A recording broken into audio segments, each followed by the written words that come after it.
Councillor Farrance.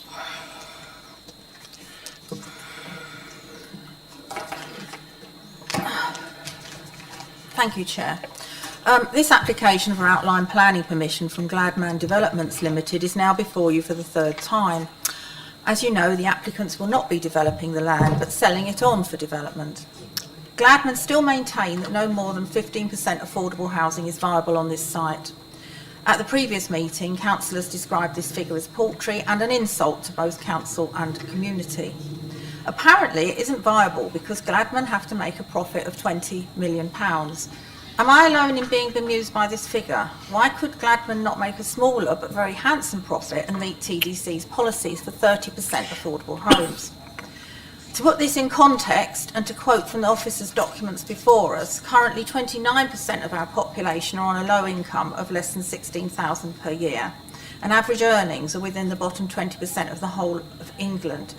So more than 80% of the population in Thanet cannot afford to buy an averagely priced terraced house, and those who are renting in the private sector are spending over 50% of their earnings on living costs, whereas the National Housing Federation identifies that only 30% of England should be spent on housing costs. If anywhere needs maximum affordable housing, Thanet does.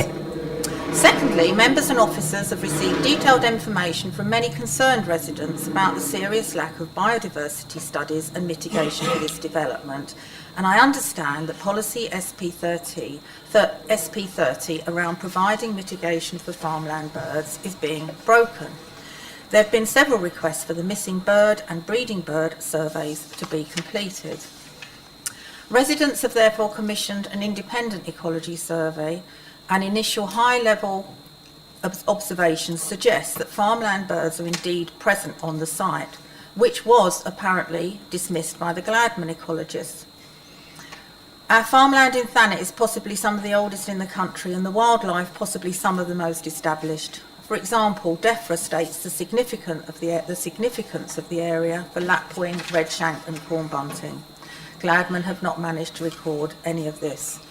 In addition, local residents in the area have listed many wildlife, birds, wildlife, many examples which I haven't got time to read out at the moment, but hopefully all the planning committee have received that information. It's impressive. Thirdly, there's the issue of services for the 50,000 new residents who may be coming to Thanet.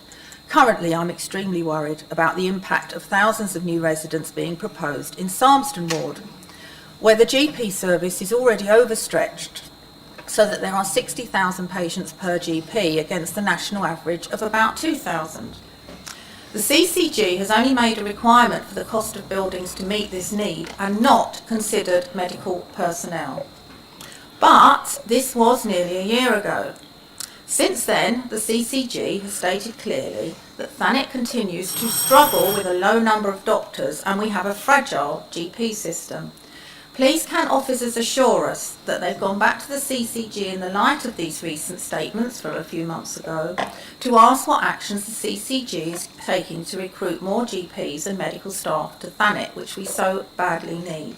I'm sure TDC cares about the health of our residents in Thanet, particularly when we know that Thanet has the second highest child poverty rates in the south of England, the highest in Kent, and Margate has some of the top 10% of deprived wards in England and Wales. Thank you.